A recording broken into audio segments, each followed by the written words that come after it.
It's late on a pleasant Saturday afternoon in a place we'll call Fairhill. It's a nice place, not big as cities go, I suppose, but no wide place in the road either. It's prosperous, well-run, friendly, sort of place that when you multiply it many times from coast to coast and border to border, totals up into that body of resources and state of mind commonly known as America.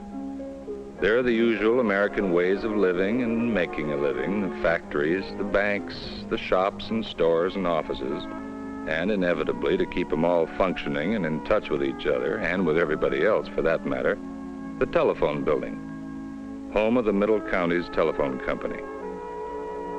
We've picked a good time to look in, as a matter of fact, because arriving in this car is the company's entire board of directors, brought together by president and manager Ed Jensen. That's Ed Jensen getting out of the car now, the ruddy, stocky man in the gray suit, for a most significant occasion. Short, spunky little Doc McKinnon is the oldest director, 51 years next month. Thin-faced Ken Gregory with the glasses runs the Fairhill Bank and Trust. His father helped Ed's grandfather start the company. And Ken follows the same kind of banking. In fact, it was Ken Gregory who brought Harvey Ronson's electronic plant. Harvey's the young fellow coming through the door, to Fairhill last year. That is, he and George Halloran, real estate and insurance man and three-term president of the Chamber of Commerce, who's talking with Ellie James, the company's second operator. It's a select sort of gathering, as befits the unusual occasion. The company's old-timers are here, of course. There's 3 or 4 of the good toll accounts, our principal stockholders, and the city dignitaries, because in a way, what's happening tonight is symbolic of the city's own growth. The affair will start with a supper, but the real climax will be what telephone people call a cutover. Maybe you notice this building looks new. Well, it is. And at 12:01 tonight, all this extensive new equipment will go into service, replacing the old exchange on Homer Avenue that served our company so well for so many years. We've grown.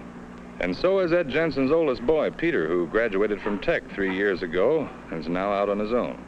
He's a junior engineer with one of the big companies that make telephones and switching equipment. And he's been back here in town the past few months working on the Fairhill installation job. But it looks like this errand is something personal. It's too bad we can't meet the 4th generation Jensen, Peter's small son, Peter Jr., but he's back home with his young mother, who's waiting for the newest of the clan to check in. Unlike the rest of the Jensens, Peter Jr. is not yet in the telephone business, but I'll give you a clue. His favorite toy is a pair of pliers. And who gave it to him? Well, that brings on our final introduction. Walter O. Jensen, Old Walt, the head of the clan. With the company for 58 years, ran it his last 30 until he retired. Still comes around to his old office every day just to keep an eye on things.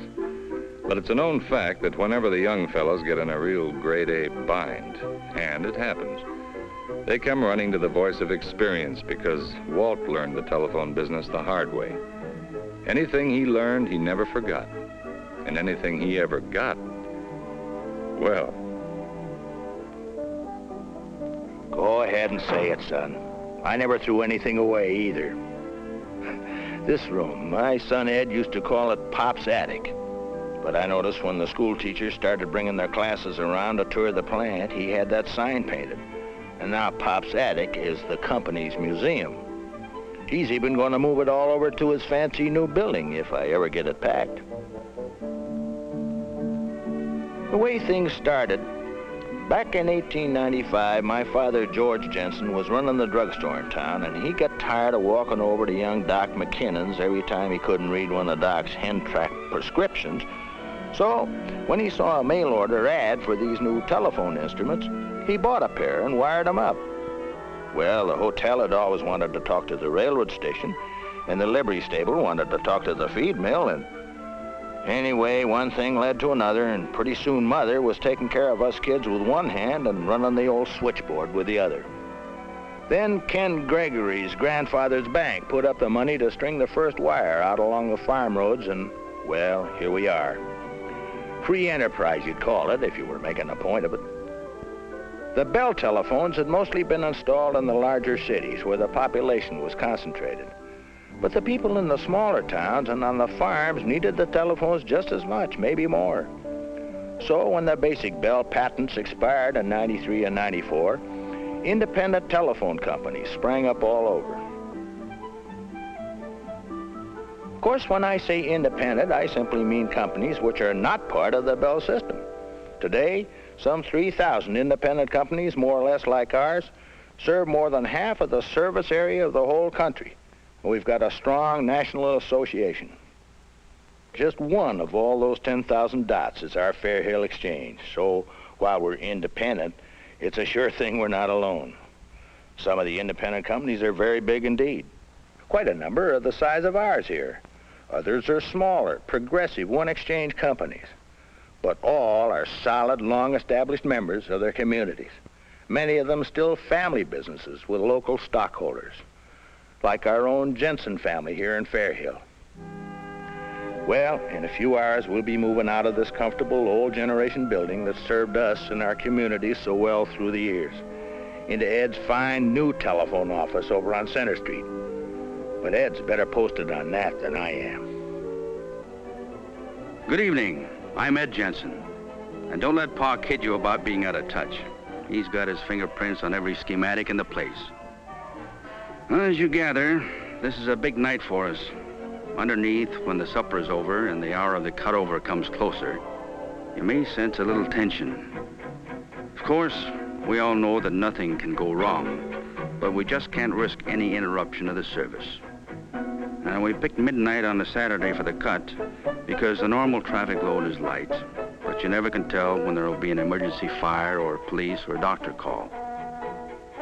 Down in the new power room, Matt Claus is going over the emergency lighting and power equipment for the dozenth time. Now at the test board, Peter's back with the boys running their last-minute checks. And the new long-distance switchboard is waiting to be born. A couple of hours from now, when the first light flashes, that now quiet board will never again go dark for even a minute in the lifetime of many of us here tonight. Harry Sawchuk, the cutover coordinator, is skipping the supper to get things lined up at his base of operations. Over at the old building, there's just the night girls putting in their last hours on the old long-distance board, and Pa, of course, getting ready to come over for the supper, I hope. And the boys down in the old cable vault getting the cables ready for the cut. Now this will be the climax. When this happens, the lights will go out on the old board and the old exchange will die, while the new office will come to life the instant these thousands of little insulating picks now blocking the new switches are pulled free, so the switches can respond to the signals coming in on the new cable. Now incidentally, not to brag, but it might surprise you to know that Fairhill was 100% dial many years ago, while a lot of big city sophisticates were still jiggling the hook talking to Central. But it is a fact that the dial telephone was developed by the independents. Now, you may not believe this, but it started with an undertaker, a Kansas City undertaker named Stroger, who suspected the local hello girl of diverting prospective customers to a rival undertaker. So he invented an automatic device to bypass operators altogether. LaPorte, Indiana, put the first automatic system into service back in 1892. And here's the array we can offer our subscribers today. Dials that light up, dials you push instead of twist, even dials you don't have to dial. They come from, I don't know how many manufacturers, all trying to beat each other out for the independent company's business. Some of these suppliers are among the strongest and best-known manufacturers in the country, and the competition gets about as hot as you can handle. The telephone instruments are just one part of the production. There's a lot more that most people never see. Bank wiring for the dial switches, mile upon mile of it. Cable harnesses of color-coded wire, woven by deft hands into patterns of a special sort of beauty. There are the switches that the dials actuate, custom tailored to the individual needs of each independent, yet produced in volume at volume prices. Through all this runs an odd requirement that most people never realize. Every new piece of telephone equipment must give and take signals in complete compatibility with equipment which may have been installed 50 or 60 years ago. And something else people don't realize. What household appliance carries a lifetime guarantee against any hazard you can dream up, even if the damage is your own fault and the repair job or replacement comes free? Incidentally, color in telephones was another independent innovation.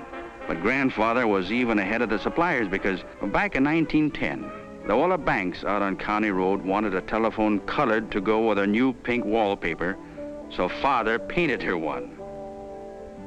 And today, well, take your pick.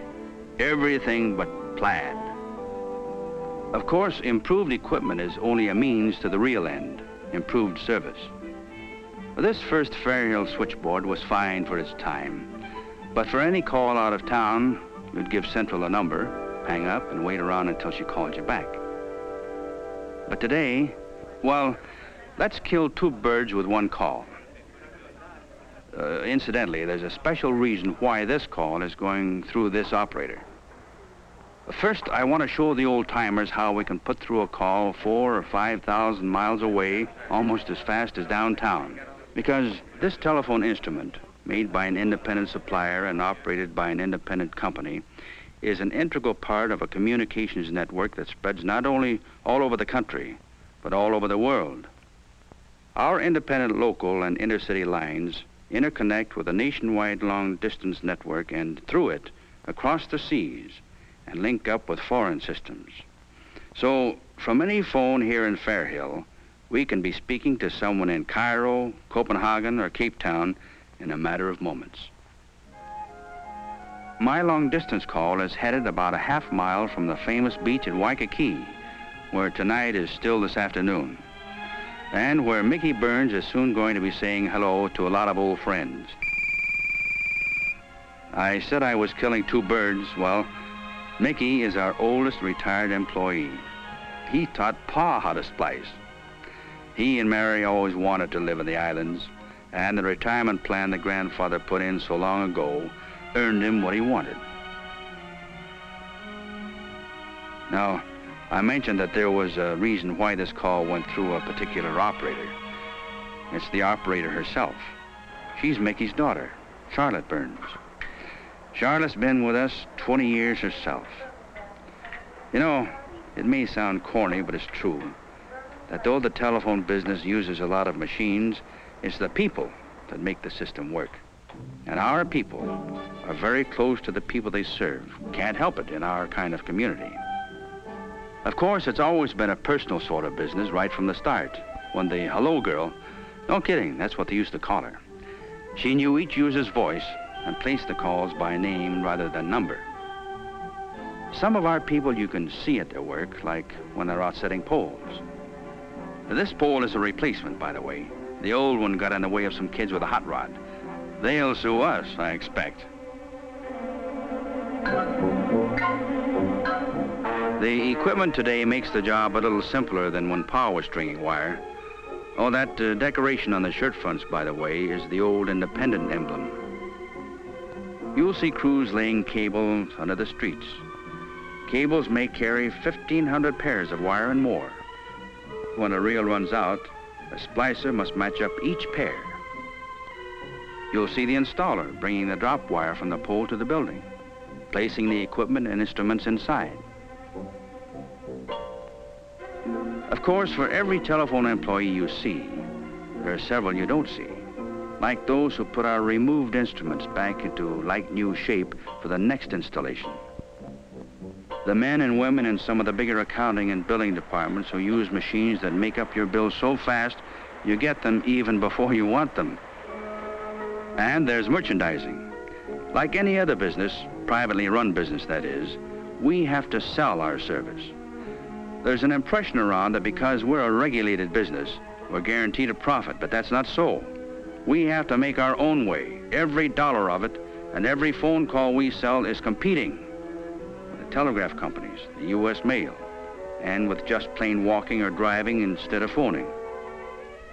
And we help other businessmen sell their products, at the same time helping the citizenry to locate anything they need quickly and safely.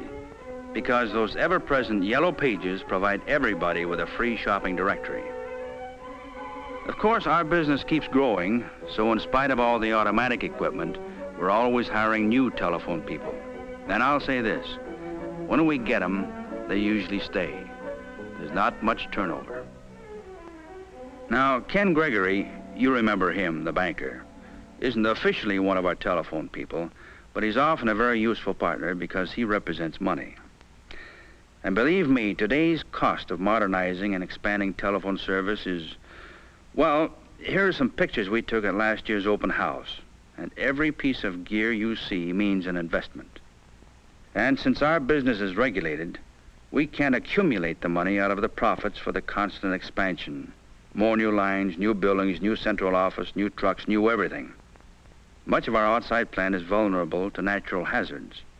But in the free enterprise fashion, we expect to absorb our own losses. It all runs into money. So we have to find the money and keep our business profitable enough to attract the investors. Before this present expansion of ours, Ken Gregory came over and helped us lay out our financing plans. His own bank carried us through the preliminaries. Then he helped us place a long-term loan with one of the good insurance companies, and we sold some more of our common stock for the rest of what we needed. No public announcement. Our present stockholders and our employees spoke for most of it, and the rest sold out in a day to local investors. It isn't a flashy stock, but we've paid our dividends every quarter since we started, except for 6 months in 1933. Its value has increased considerably as the system has grown, and it looks like we'll keep on this way for some time to come.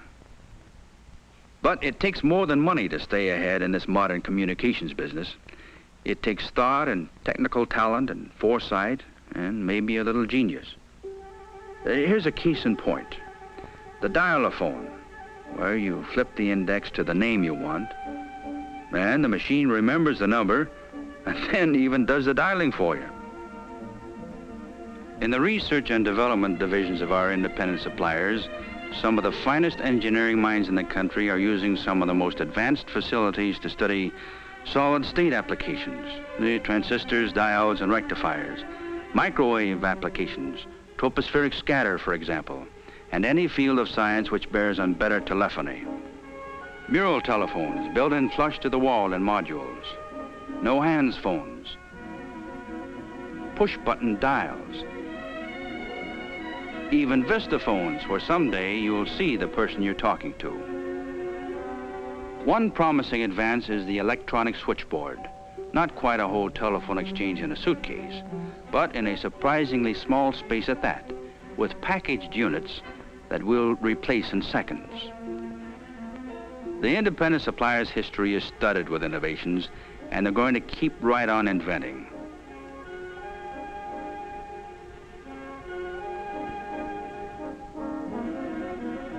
But you know, sometimes I wonder whether our subscribers really appreciate all that modern science is doing for them. Well, the important thing is that they get the particular service they need and want. And one of the satisfactions of our business is that telephone service isn't just a word. It produces honest social values. The usefulness of the telephone to business is obvious, of course. There's hardly a person in the country to whose paycheck the telephone doesn't make a vital contribution. But the values go way beyond money. Millions of Mickey and Mary Burnses keep their scattered families close together in spirit. Behind most emergencies that might have destroyed life or property, there was a telephone call that gave the alarm in time. When the two new states entered the Union, both Alaska and Hawaii received the message, Congress approved statehood on telephone served by independent companies. Of course, you've seen some of the most obvious benefits of the telephone in rural districts. And today, nearly all of our farms have telephones, most of them modern two-wire circuits, often with selective ringing so each party hears only his own ring. And they're linked by independent lines with other towns, thus interconnecting with the long-distance lines to tie them into the world communication system. And maybe you never thought about it, but you can't tell the difference. That is, the subscriber never has to think about what lines he's using, independent or Bell. You just pick up the phone wherever you are, put in your call, and get your party. On Main Street or on Fifth Avenue. Place de la Concorde or St. Peter's Square? Well, it's 11:35. The supper's over. The speeches are made. Pa's on his way back to keep his eye on the old building. The guests all seem glad they came, and we're coming closer and closer to the moment of truth. Everything will go off fine. I wish I could stop remembering that cutover where the crew cut the cables on the wrong side of the half-taps, and the town went out of business for a week. Well, it won't happen here. Not with Peter on the job. You know him, Doc, George. You watched him grow up. Heck, you watched the company grow up. 15 minutes, and when you look at that boy, cool as a cucumber, how does he do it? 14 and a half minutes to go. And will you look at Dad, cool as a cucumber. How does he do it? Am I the only guy fighting the butterflies? Well, we've checked everything a dozen times. We ought to be in good shape. Dad may be president of the company, but he's not the head man tonight. Tonight, it's Harry Sawchuck. Harry came with the company fresh out of high school as a lineman's helper. Now he's the company's wire chief. Tonight, he's the cutover coordinator, responsible for the whole job. I'll bet he's as jumpy as I am inside, but he's not about to let anybody know it. Not Harry. Listen to him. Let's check our watches. It is now exactly 11:50.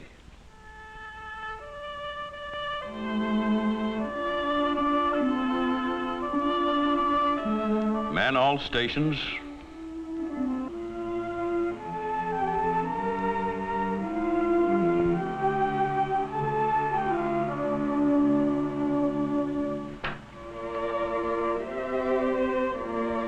I'll now call the roll.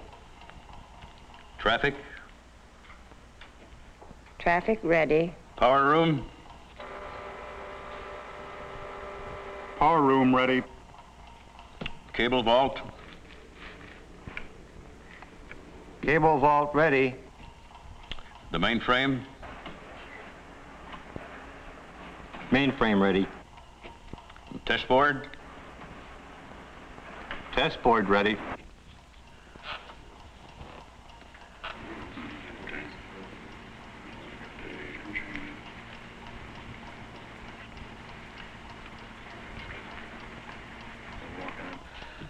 Well, here we go. Traffic clear? No, hang on a minute. There's a police call from East Fairhill that wouldn't hold over. Here it goes. Traffic all clear. Kill the power. Power dead. Cut the cables.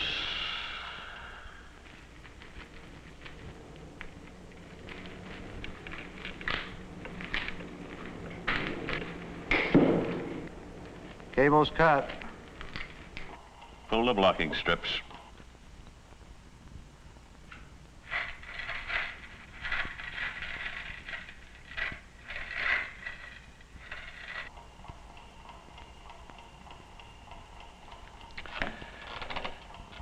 Okay, boys, we're back in business. I hope. He hopes. We hope. What's holding things up? Usually the whole town stays awake to put in the first calls.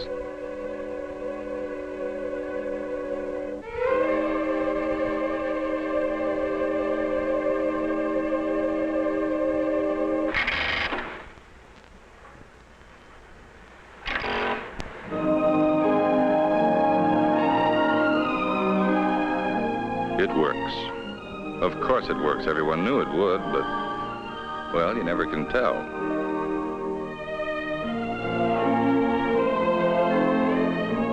To all of the people here tonight, this cutover means one more step forward in keeping Middle County's company a strong link in the nation's chain of communication. But to one man, it's more personal. All those years ago, he helped give life to a new exchange then, whose useful life has just come to an end. The moment is one of sorrow in a way, but it's a sorrow tempered by the pride of a man who has done well for his community, done well for himself. A long life, a good life. Walt Jensen, 1908. A real old boomer.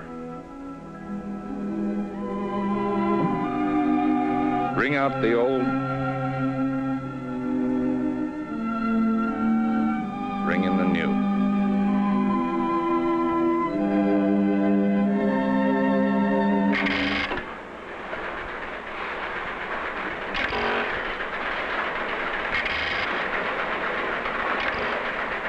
So it's all over. The new building is alive now, alive with a chatter of clicking, pulsing relays and switches.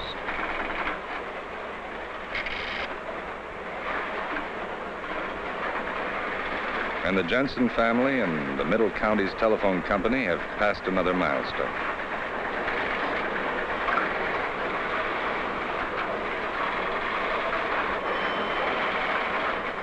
The youngest Jensen has a plane to catch back to the newest Jensen and then on to another installation job. But he'll be back someday, we figure, back for keeps. Middle Counties Telephone Company always has a Jensen or two around. The future of the telephone industry is exciting and unlimited, and the independent companies carry on a vital part of that industry, an indispensable factor in the universal communication net. Their roots deep in their own communities, their branches high over the continents of a world. Over the years, there have been many Jensens, many enterprisers of many names who have helped to build the independent telephone industry to the place it holds today. Many men in many places, but all with one vital thing in common: fierce and unswerving devotion to the glorious privilege of being independent.